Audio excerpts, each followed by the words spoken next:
Okay, let me see what I can do. You see the mouse acting weird? It's because I have a very small space to do this. Hang on. Why is it like that? I don't get that. Hold on.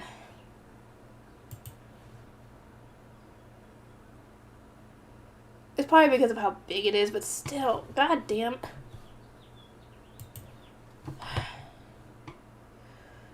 Taking a bath with Frida. When I left the kitchen with Frida's hand in mine, the maid from before was waiting outside. Please take a bath before wandering all over the place, if you would. My, it seems mine and Jet think alike, giggled Frida as they walked on. Jet had already prepared hot water for us, having predicted that we would get dirty while baking sweets. She held the box containing a change of clothes, towels, and the jar of rinse jam as she guided us to the bath. Please follow me. My eyes widened as I saw Jet walking down the stairs. Benno's office had a staircase leading up, so the fact that there were stairs dotting her home leading down to the store wasn't surprising at all. But would it be okay for me to go down there myself? I stealthily asked Frida for confirmation. Won't these stairs take us down to the store? Don't worry. Jet passed by the first floor door leading to the store and kept going down. Upon reaching the basement, we found two doors. One was a finely crafted decorated door and one was a normal door. Jet opened the decorated door and we went inside. It led to a room with floors so warm that I questioned whether or not it had heaters beneath them. How is that possible? There were two large wooden benches with cloth spread on top of them. They looked like massage benches. Now then, please take off your shoes and clothes. It seemed that the room was a massage parlor / changing room. At Jet's urging, I took off my clothes. Frida took off her clothes as well with Jet's help. We then passed through another door which led to a decently sized bathtub. It was about the size of a single-family onsen in Japan, and 2 to 3 adults could fit inside with stretched legs. Whoa, what is this? I hadn't expected to see such a fancy bathtub and reflexively let out a cry of shock which echoed throughout the room. The floor was made of white marble, and the tub, made of a similar material, was wafting with steam. At the tip of the tub was a statue of a girl holding a jar, and hot water was flowing out of it. Water overflowed from the tub at the same speed as new water was poured in, so the water stayed warm. Nice! How is that possible?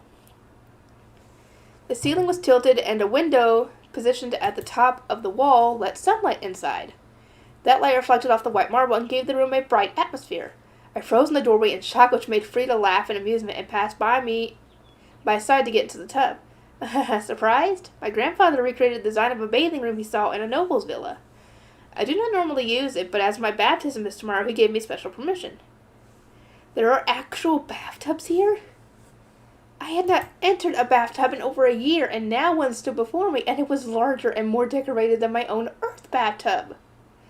The design came from another country, and it seems to be popular among nobles for their health and beauty. Jet entered the room with her clothes still on. Her apron, made of a harder material made to absorb water, was useful for wrapping around her skirt and keeping it up. So she did, wrapping her skirt up so that it wouldn't get wet. Jet was clearly about to start washing Frida, so I hurriedly took out the rinse jam. Jet, please use this when cleaning her. You kind of shake it a bit, and I explained how to use the rinse jam, but Jet just looked down at Frida with a troubled expression. Jet, I think it'll be fine for mine to wash my hair today. Are you sure you're fine with that? Jet moved aside as I started cleaning Frida's hair. Meanwhile, Jet rubbed soap onto a towel and began cleaning Frida's body. When you have a lot of hot water like this, you can put it on your hands and rub it into your hair directly. Rub your fingers against your scalp carefully so nails don't scratch anything. The tickle is what feels quite nice. I can imagine that Jet kept Frida well groomed. Her hair was smooth and a little silky to begin with. Perhaps this rinse jam was wasted on her. It might be the case that nobles are already so concerned with cleanliness that rinse jam wasn't all that important, won't sell that well. I might need to report this to Benno, I thought, while cleaning Frida's hair. Once you've cleaned all of it, you rinse your hair. Do so thoroughly to get all the rinse jam off your scalp, I explained, after which Jet washed the bubbles off Frida's body with a bucket. With her body now clean, Frida walked to the tub and entered it with a splash. I waited to see what she would do, and soon she rested her head on the edge of the tub with her hair hanging off the edge. Jet took her hair and carefully rinsed it. Okay, so that's how she does it. I'm glad I didn't offer to rinse it and then dump a bucket of water on her head. That would have been bad. whatever, finished washing Frida's hair while I was still processing what she was doing. It was nice to be somewhere with your easy access to hot water. Frida was done being clean, so I reached out for the rinse sham to wash my own hair. Frida left the tub with her eyes shining and walked over. I would like to try washing your hair as well, mine. Should a rich girl really be doing that kind of thing with a commoner?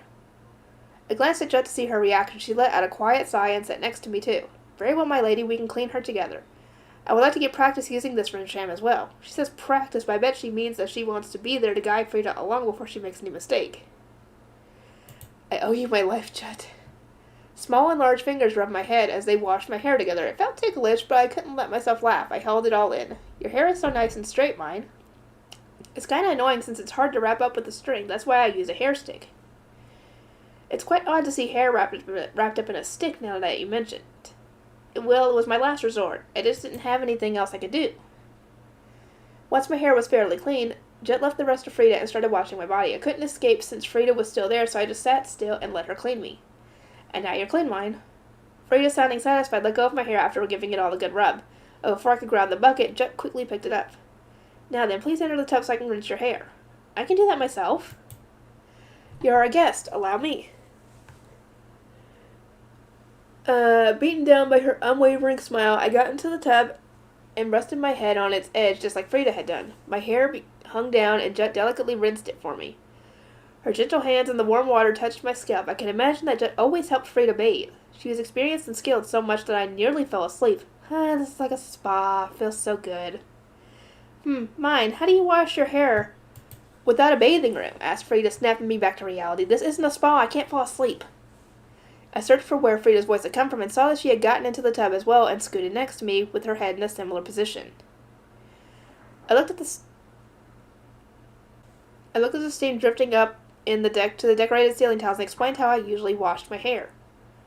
I usually fill a bucket about half as big as yours and mix the rinse sham into it. Then I duck my hair into the bucket and rub it while it soaks. Once that's done, I wipe it with a cloth several times to get the liquid out before brushing my hair. The rinse sham needed to be diluted enough that some staying in my hair wouldn't be a problem, and I needed to wipe it with a towel a bunch to get as much of it off as possible. That was the only way to survive in an environment without a bunch of hot water. My life would be so much easier with a bathing room like this. Do you own this rinse sham, mine? No, I sold all the rest to Benno. He should be putting it on the market soon. I see. Frida looked like she wanted to say something, but before she could, Jet finished rinsing my hair. Was that enough? Yes, thank you. It felt great. I sat up to say my thanks, and Jet stood up. Then I'll be taking my leave to prepare for later. Enjoy your bath, you two. After watching Jet leave the bathing room, I sunk down into the water all the way to my shoulders. I splashed some hot water on my face and let out a deep sigh. This is heaven. Just heaven. Goodness mine, look at that smile. Do you like the bath that much? Of course, I would like a bath here every day if I could. Just having some hot water to dip into like this is like a dream to me. I nodded hard with a big smile, but Frida didn't seem like she was that happy. Do you not like this bathtub, Frida? I don't dislike it, but it's so hot and my head always spins once I'm done. Ooh, you're overheating. You should leave the tub soon. I answered on reflex and Frida blinked in surprise. But I'm just staying in as long as I do with the normal tub. The water in normal tubs gets cold really fast, but that statue is pouring new hot water in here constantly, so you'll overheat. And feel bad if you stay in just as long. Why don't you try leaving sooner this time? I think I will. Frida and I left the bathtub fairly early, or at least I was early with my perspective, but it looked like Frida had warmed up pretty thoroughly. Her whole body was flushed pink. Do you feel okay? Is your head spinning? I'm fine this time. Judd offered to give us massages with scented oil once we were done, but I declined. It sounded interesting, but in my case, I wouldn't have a bathtub to enter afterward. I had no idea whether Tootie would be able to wipe it all off me once I got home. I put on my clothes, brushed my hair, and watched Frida getting a massage. I can't believe you get massages too. That's so fancy. I don't like them much myself, and my grandfather said I will need to be used to them once I join Noble. Oh, I found out who was the one who signed for her to be his mistress. It's actually Daniel's brother, and he's actually a really nice guy from what I read. So I was like, oh, okay, that's good. Oh, okay. Frida doesn't like the baths or the massage as much, but she does them anyway as practice for when she needs to join noble society. Her life will go very differently depending on whether or not she's used to these things when the time comes. That's fair. You should get used to them since you have the opportunity. Practice and experience will make a big difference in the long run. That's why her home has much copied from the villas and nobles. I had wondered why Karina's home differed so much from this one, but now I see that it wasn't just the result of the guildmaster being more wealthy. The food, bathing room, furniture, and so on were a level above in price so that Frida could get used to living the life of a noble. He sure loves you a lot, huh? He's investing for the future. My grandfather's doing much to ensure that my store in the nobles district runs smoothly and that his efforts up until this point do not end up wasted. Frida pursed her lips, looking a little unhappy. She was probably right, but it was hard for me to say he would have done what he did without love. Your dream is to own a store, isn't it? He's supporting your dreams, and when he ordered your hairpins, he looked just like a grandfather who would give the world for his granddaughter. Did he? I wonder if Frida's lonely. She couldn't go outside much due to her devouring, and getting cured meant being bound by a contract with a noble. With her future sealed as a noble's mistress, she had to live in preparation for living in an environment not suited for making friends.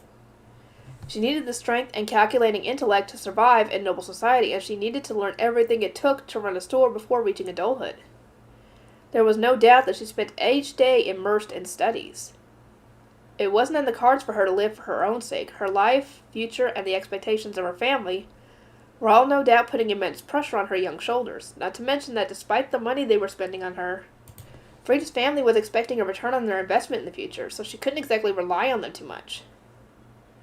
Maybe that's why she's clinging to me so much. We both have the devouring, we're dipping our toes into trade before our hot baptisms, and according to Lutz, we even were similar about going crazy for our hobbies. There was no mistaking that we were more similar than your average pair of kids.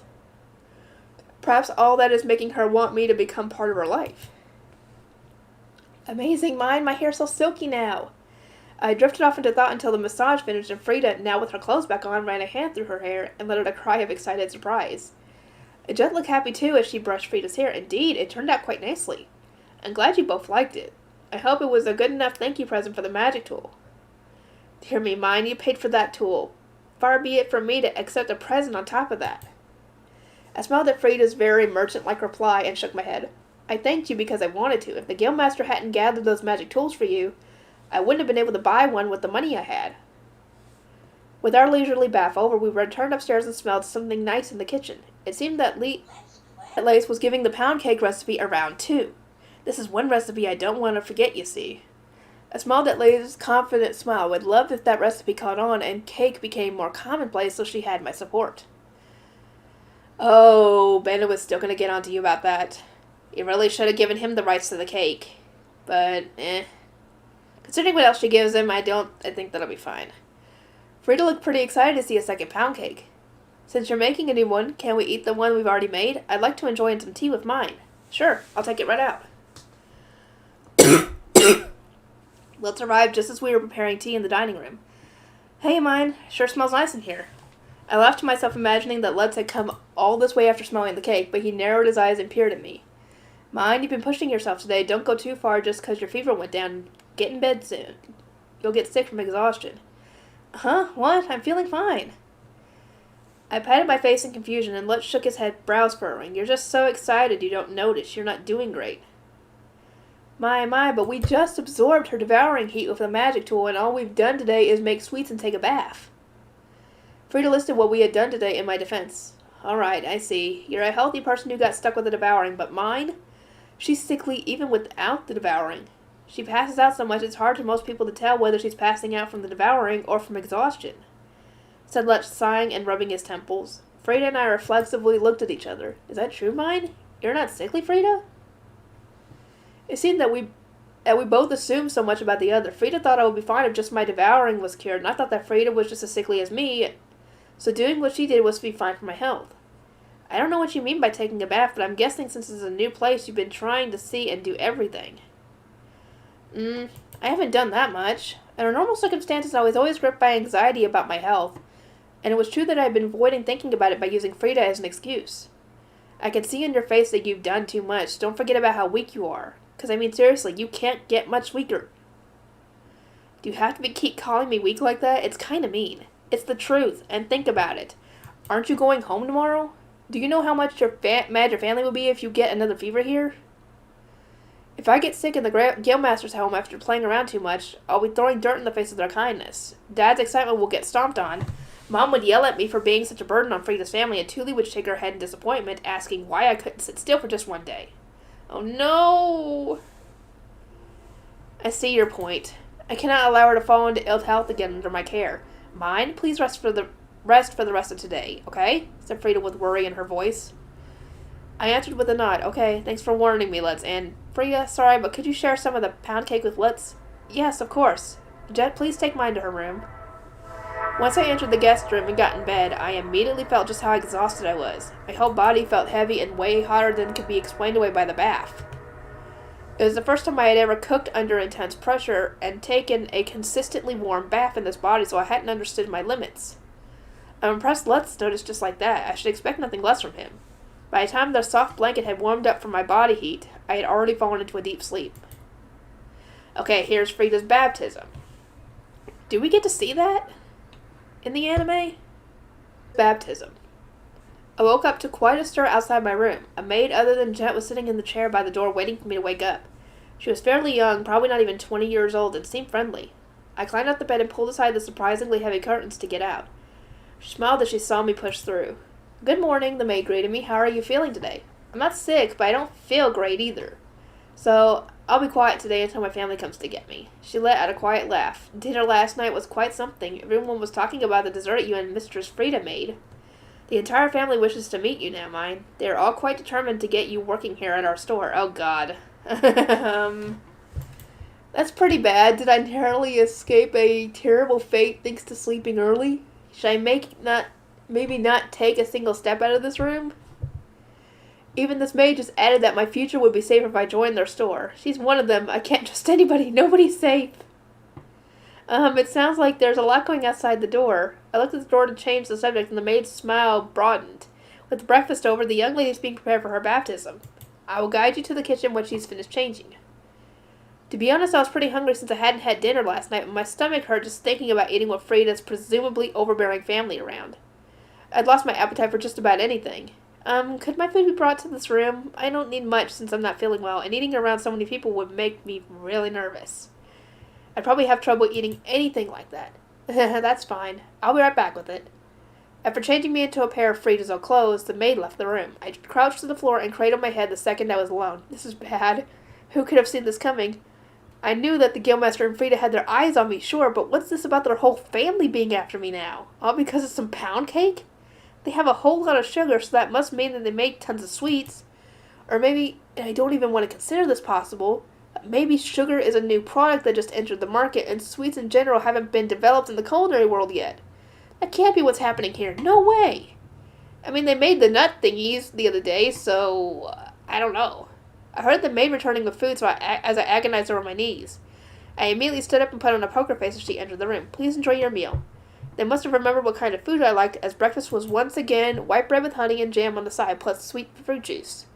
There wasn't as much soup as last time, since I didn't like it that much, but that was plenty of bacon and eggs. My weak points had been snipped out in no time. Oh, great. Once I finished breakfast, I decided it'd be safest for me to stay holed up in my room until my family came, using my ill health as a shield. The Guildmaster and Frida alone were threatening enough. I couldn't deal with their whole family all at once on my own. If I could, I would have summoned Benno and Lutz to my side for help. I was eating breakfast slowly, thinking of a plan for the rest of the day, when Jut suddenly rushed into my room. Good morning, mine. How are you feeling? Said Jut, her tone sounding far too on edge for someone merely asking a simple question. She seemed like the kind of person to only say what she found necessary, so I answered her question up front, having nearly dropped my bread in surprise. Not great, but I don't have a fever. Could you help us prepare Frida for her baptism? I do not know how to put on the hairpins. I had made the hairpins so one could consider it customer service to explain how to put them on. That should be simple enough that I won't draw any more unwanted attention. I finished my breakfast relatively quickly, then followed Jet to Frida's room. Hers was on the third floor. According to Jet, the Guildmaster's generation lived on the second floor, and their children plus grandchildren lived on the third floor.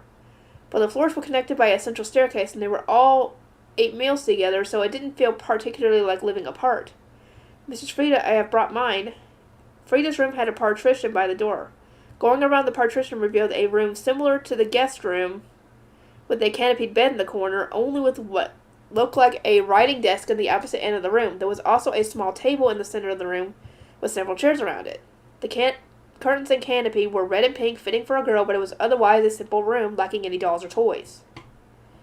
There were several brushes and hairpins lined up on the table, and Frida was sitting in a chair getting her hair brushed. She looked like a life-size doll as the brush went delicately through her flowing, lush pink hair. "Good morning, mine. Feeling better?" "Morning, Frida. I don't have a fever, but I'm not doing great either." I stated my health in clear terms so she wouldn't ask too much of me. Her expression clouded a little as she lowered her eyes. "I see. Sorry for calling you then. I assumed that since you had made your older sister's hairpin, you were also the one that did her hair." "That's right, I did. Could you do my hair the same way?" I had brushed Tuli's hair half up from both sides, leading inward. That wouldn't look bad on Frida, but that would kind of be a waste of her two hairpins, and I thought she looked cute with twin tails anyway. Since you have two hairpins, I don't think the exact same hairstyle would be best here. I'll make you 2 braids. Does that sound okay? I would appreciate it if you taught me how to braid like that as well, added Jet with sparkling eyes. We split Frida's hair into halves, and I explained what I was doing while braiding the hair next to her right ear. You slide this under here, combine it here, and twist like this. Jet watched from the left and began braiding as well. As expected, she did pretty well. My hands were small, and while I wasn't clumsy with them, it was hard to stop hair from spilling out. Tuli's hair was naturally a bit wavy, so somewhat sloppy braids didn't stick out much, but even looked a little fancy on her. But with Frida's hair, they would stand out in a bad way. I think it would be for the best if you do both sides once you learn how to do this, Jet. My hands are just too small to work with hair well. I imagine it is quite difficult to work with hands as small as yours. Very well, I'll braid the rest of her hair. With the technique now mastered, or memorized, Jet smoothly braided Frida's hair. I could tell she was used to touching Frida's hair since she didn't let any slip out of her hands. And since it was so well brushed, the braids were tight and not loose like the ones I had given Tuli. Oh, it hurts to see my own incompetence thrown in my face like this. I would have liked more time to practice this technique, but, murmured Jet in frustration, looking at Frida's braided hair. I opened my eyes wide, surprised to see Jet openly voicing her emotions. Frida gave a troubled smile. It seems that Jet had planned to consult you about this last night and practice all evening.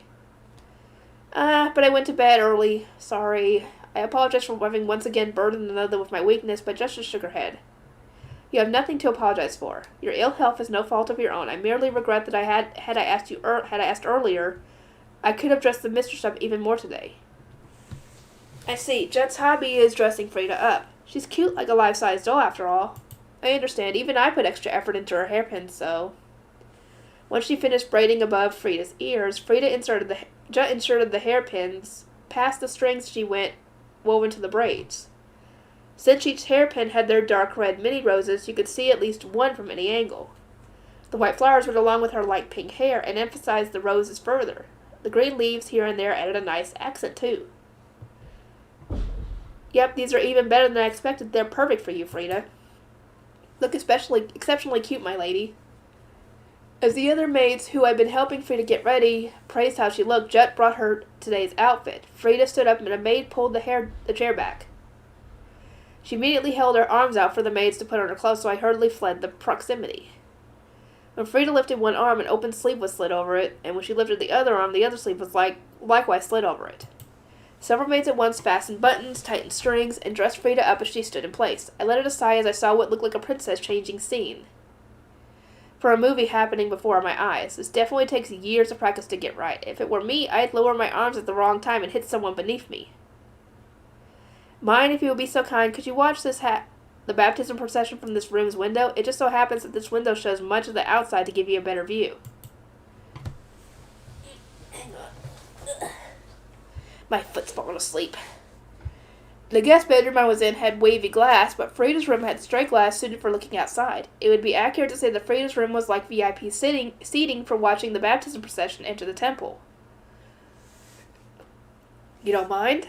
I looked between Frida and the window. She smiled. Of course not. If you're afraid to be in here alone, Jet can watch with you. I find that idea quite splendid, said Jet, a bright smile on her face. She probably wanted to see Frida fully dressed up in the crowd more than anyone, even if it had to be watching long distance from a window. And if Frida assigned her to me, she would be justified in doing so. I would have felt awkward staying in someone's room when they weren't present, so I jumped at the idea. Just staying with me would be really nice. By the time we settled on that, they had finished putting her shoes on. The maids crouching by Frida's feet stood up in unison and each took a single step back. Frida, completely dressed up, spun in place. Her white outfit had warm-looking fur around the neck, and it was embroidered with bright red and pink colors. It suited both her hair and her hairpins. Does anything look strange on me? Not at all. You look adorable. Wow, just wow, Frida. That looks so good on you. My lady, I have brought your family to see you. As we priced her outfit, Frida's family was informed that she was ready and came to see her. The guildmaster was the first to walk past the partition. Goodness gracious, you look splendid, Frida. Such magnificent bundles of flowers are so rare for this winter season that you resemble the spring, bearing a goddess of sprouts. Truly adorable. The hairpins you bought look wonderful on me, do they not? Frida smiled with a finger on one of her hairpins. The guildmaster practically broke down where he stood. Yes, they quite do. Your happy smile is worth all the money in the world. Frida's family began entering her room one after the other, almost as if they had been waiting for the guildmaster to finish praising her first. Wow, Frida, these look really good on you. You're cuter than any girl I know. Two younger boys, both probably around 10 years old, with one a little bit older than the other, both heaped on piles of praise unto her. Wait, I thought Frida wasn't used to being complimented. What am I missing here? I tilted my head in confusion, and Frida looked up, wearing an expression that made it clear she didn't appreciate what they'd said. Dear brothers, why are you here? What do you mean, why? It's Earth Day and we promised to celebrate with you. Yeah, you did, but neither of you have ever made good on a promise. And I had not expected today to be any different. Oh. Ooh, for older brothers break promises for her all the time? Okay, that's fair. I would have had a hard time believing anything they said too if they broke promises all the time like that. The brothers, noticing Frida's lack of faith in them, paled and started making excuses. A relaxed-looking couple was looking down at the kids when they noticed Frida's hairpins. Huh? Those are some nice hairpins. Indeed, I would like one for myself. How splendid they are. I watched the chaotic family in a daze, awed at the sight of them focusing entirely on themselves and ignoring others when suddenly the guildmaster crouched right in front of me.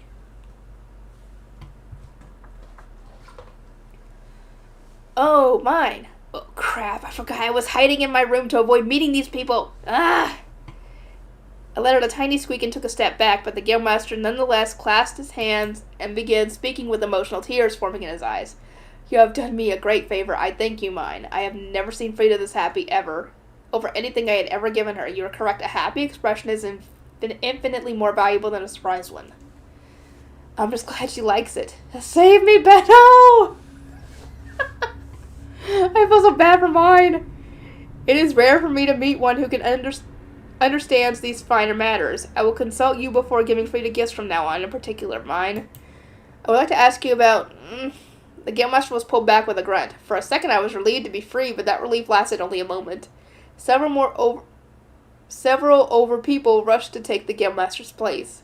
So you're mine, huh? My dad and Frida have told me all about you. Yes. I started to properly introduce myself to Frida's father, but within the span of a blink, her mother was right in front of me. Thank you for spending time with Frida. She's been smiling a lot more than usual lately. As her mother, I would like to express my gratitude.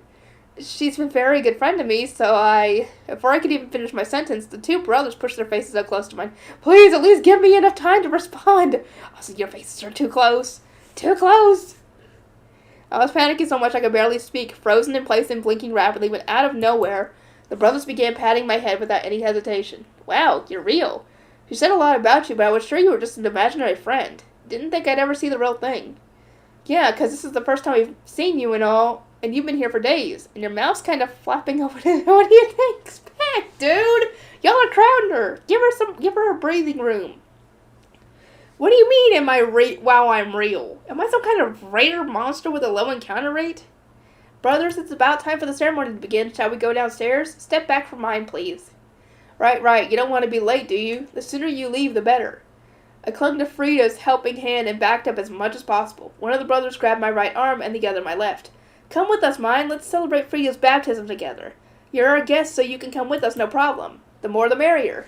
They held me up from both sides, and I shook my head desperately, but naturally nobody from this stubborn family would take no for an answer. Is this the power of genetics? Does everyone in the guildmaster's family have a gene that makes them not listen to people? Brothers, even I was scolded for pushing her past her bodily limits. Please do not force her to do what she's not comfortable doing. Her family's coming to get her this afternoon, and it would be unthinkable for her to fall ill before then. As the rest of the family just watched with warm smiles, Frida alone let out a sigh and got her brothers away from me. Today she was truly my guardian angel. But we don't want to miss this opportunity to spend time with her. Mine is unwell, so she will be watching the baptism from this room's window. She won't be going outside. I would love for her to come too, but this is out of my hands. Her brother suddenly let me go, looking glum. They must have remembered Frida's past as a sickly shut-in, stuck in her room and looking out the window enviously.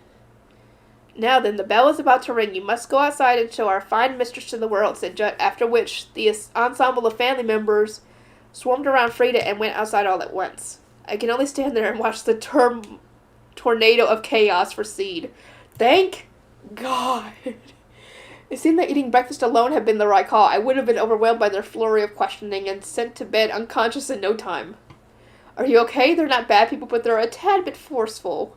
What do you mean a tad bit? They're the definition of forceful. I shot back a quip at Judd in my head and approached the window.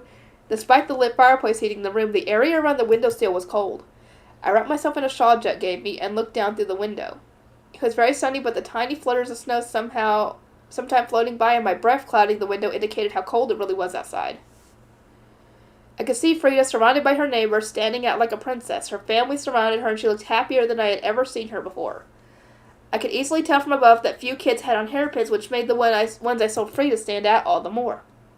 I could understand how Frida had noticed Tuli's hairpin while watching from this window.